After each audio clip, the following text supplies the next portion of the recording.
Okay, we're here in Perhentian Islands off the coast of Malaysia, and we met some two interesting girls. We thought we'd share their perspective on today's topic is going to be traveling. Lissi has been traveling for what? 11 months. 11 months. Wow. And you? I've been traveling for like 1 week. 1 week. So you kind of met with her, right? She's the one traveling, but you meet with her occasionally, huh? Yes, I will travel for half a year and join her. So where have you been? I started in Australia and spent there 7 months with the whole coast from Cairns, Perth and north again to Darwin. Whoa. After I went to Thailand for a couple of days, then I spent 2 weeks in Myanmar, 1 month in Indonesia, 1 month in Vietnam, 2 weeks in Cambodia, then again to Thailand because I love Thailand. Thailand rocks. Yeah, it rocks. Then I spent a week in Kuala Lumpur and then I met her in Singapore, spent there a couple of days and yeah, now we're here. Great. So what amazing things, what is like 1 or 2 amazing things that you've seen or heard like going through, because as you're traveling you see different people, different cultures, different customs. What is 1 thing or 2 things that stand out in all your ventures so far? From people I met, that you can live your dream even if you're running out of money. I met a German guy last year on holidays with her and I met him again in Australia this year and I met him again on Lombok this year and he was really running out of money but he's still traveling. He's still traveling and he always finds a way out and that's what I really like. So if you want to, you can. Definitely. What about you? You've been traveling a week. How long are you planning on traveling and where are you going next? We have been to Singapore after we went with the night bus to Malacca, Malaysia, and stayed there for some days, and then we went with another night bus and came here. Tomorrow we will go to the northwest of Malaysia, to Langkawi, but we don't know yet what we will do there. We will just have a look and if we meet some nice people. So what triggered you to so you just basically picked up one day and left home and just said I'm traveling. What was the catalyst for that? So I met this German guy and he told me he's going to travel for 1.5 years. Really? And I always wanted to travel since I was a child.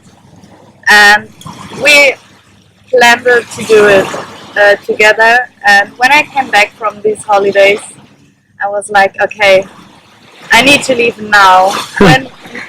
It was just a really spontaneous decision. I planned it in almost 2 days. I talked to my parents, I talked to my boss. Yeah, and then I decided to be happy. So you didn't save for years and you didn't write down this big journal like log entry of my dreams. You just basically, I'm doing it, and you took action. You took the jump. Yeah. Yeah. So I was always saving money, but there was no special plan for what and for how long. And I checked my savings, and my savings told me you need to leave. So what about you? My savings also told me to leave. Yeah, and I never really thought about traveling before.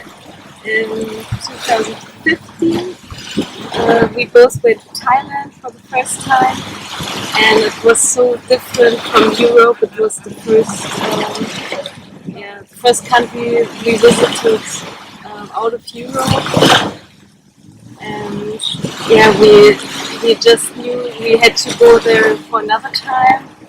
So we went there again last year, but I just had the usual holidays, like 3 weeks, and then we made the plan together that we have to travel longer and to other countries, but I was not that spontaneous like her, so I said I would join you because I also have my boyfriend back at home, so I couldn't travel for such a long time. I would miss him too much. But you still just do it. So you put the action together, and you still ventured to new places. Yeah. Yeah, I have to do it. So you're going to continue traveling and venturing. Yeah. Yeah. Okay, and you obviously you have quite a while in your journey, but you're probably going to be a nomad, staying at various places, bouncing around. Yeah. Yeah, so I have 30 more months left now, but I'm pretty sure I'm going to extend. Okay, so what is your perspective on the world? Like you've traveled, you've met many people, different cultures. Like, what do you see in the world? Because like I come from the United States, and it's people get the wrong idea from other countries because what they're seeing on TV is not the reality that's actually exists in the United States. So I left.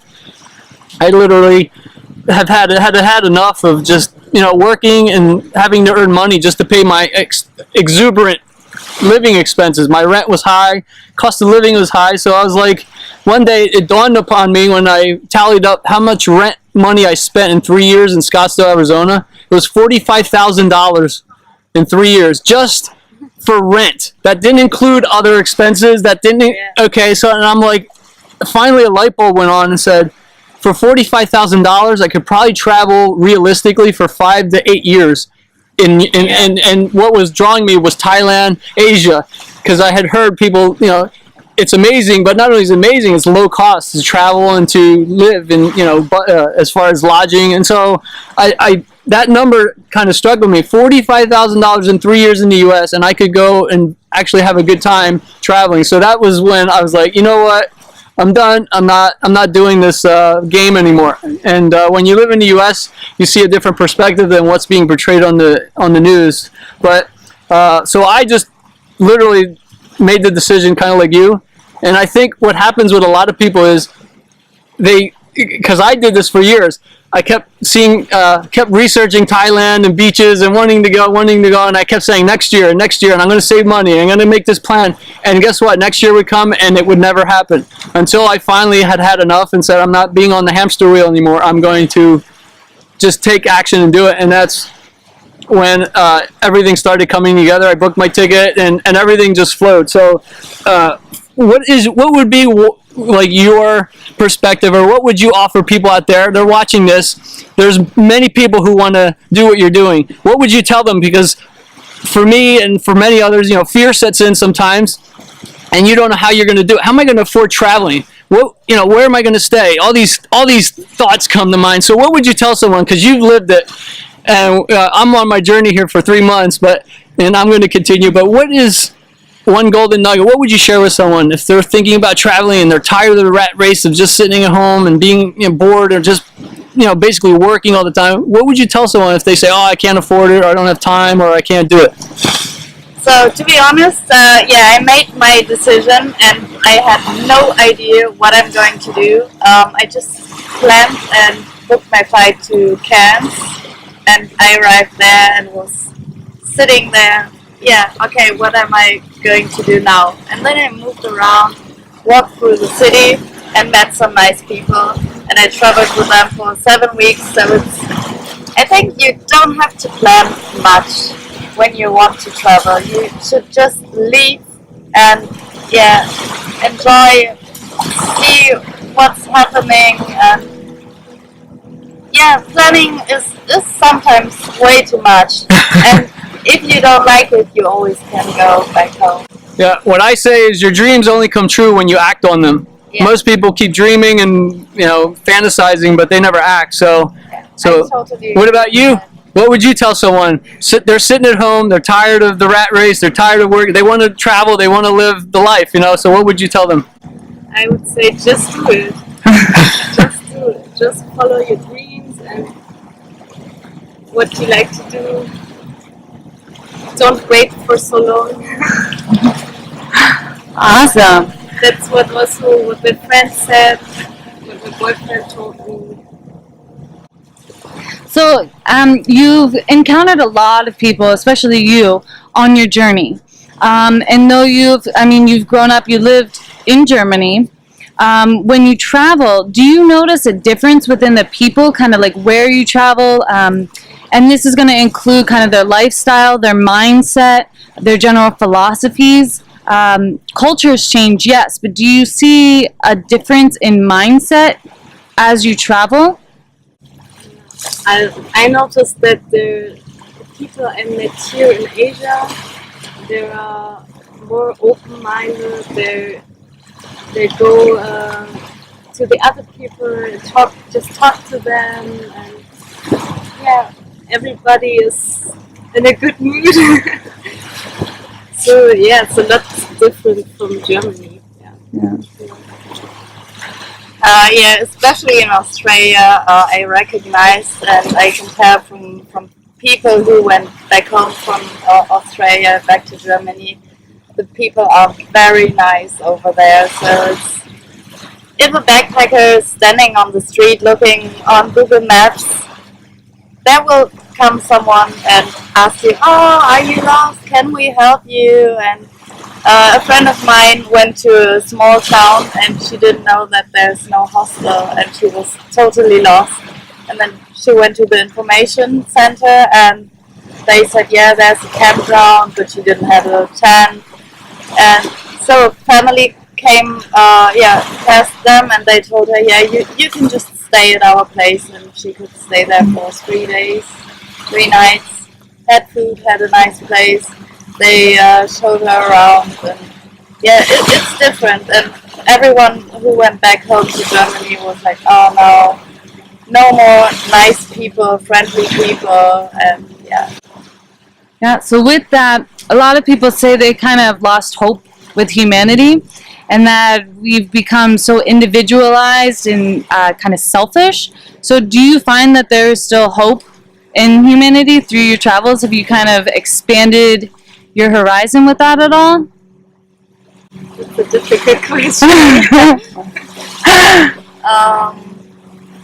Can you describe a bit Yeah. what you actually mean? So, do you find that we have a lot of problems in our world that we always are encountering?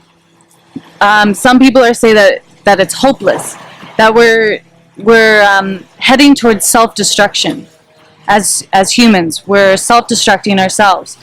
Do you feel that that is just a kind of straightforward path that we're headed to, or do you feel that there's more hope for humanity? That people that you've encountered have kind of given you new hope that maybe we can avert from the self-destruction that is so common, especially in like the news and all of the more common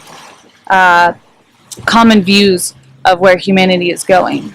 Does that make more sense? Yeah, it makes more sense. You mean during the traveling? Or? Yeah. So gaining experience through traveling, through all of the people that you've met, through the people that you've encountered along the way. So I learned a lot about myself during my travels. So I had some really bad times at the beginning of the year where I was feeling like, okay, I'm alone. I'm out of money. I don't know what to do, where to go, and then there just come some people sleeping in a hostel room with me, and they give me food, and they like everything's going to be fine, and yeah, I think kind of, yeah. So the people during my travelings made me like I'm now, and yeah. Awesome. So there's hope. And you so far, I know it's been short, but I haven't seen so many countries that I think I can't answer this question. even back in Germany, people that you've encountered back there. But I think there's some hope. There's always some hope. So do you think, like, I guess the main angle that we have is, it just seems like humans are on a path, she says some people call it self-destruction, meaning there's so much disharmony amongst different cultures and nations, like the Middle East, and but now it's being a global phenomenon where people just seem to be like in the U.S. People are just in their own reality. There's no connection, and most people are so big they're not even looking at you when they're talking to you. They're on their cell phone. This is the conversation they're having. Okay, so it's so disconnected, even within family. So the question is do you think we as a humanity can come together and create harmony and do something different for our planet? Because we're using toxic technologies, you know, with vehicles, cars. I mean, we have so many issues, but we also have so much potential. So, but a lot of people think, you know, it's beyond the point of restore. It's beyond hope. But do you see that, or do you see that we have a potential to restore and bring ourselves back to what I call consciousness, where we are living consciously and treating the planet consciously, or do you think it's just beyond that point and that it's a lost cause? I think we have the potential, but for this, everybody has to look inside himself and try to get off this daily routine and just think about what there's what could be there in the world in other places. And, what you maybe miss when you're doing the same every day. Every day the same job, the same town. Yeah. I think if you think about it a bit, then it's a perspective. But I think there are also many people who just follow the routine and they don't really think about why they are doing something. They just do it because maybe their parents also do it or their friends do it. So I would say some people just get lost in all this internet stuff. So you can watch it online, you can see the pictures, and then they dream of it and say like, oh yeah, there will be one day when I go there. And yeah, it's like you already said, the planet, and actually you're not doing it.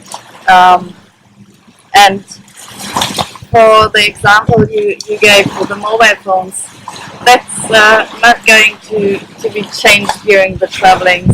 Most of the time, especially in the evenings, all the backpackers are sitting there and reading because back home everyone gets up and you can stay in contact. And I always enjoy the times where I know I don't have any data. I'm also often using my phone, but at the moment, I would say I text way more with people I met during my travelings than with people from home. Because for me, it's more difficult to make sure I will meet the people I met here again than seeing my friends from home again. I can be sure, okay, when I don't text them for 3 days, they're still my friends. And even if I don't text them for 1 month, and with people I met here, it's harder to keep them as a friend. All right.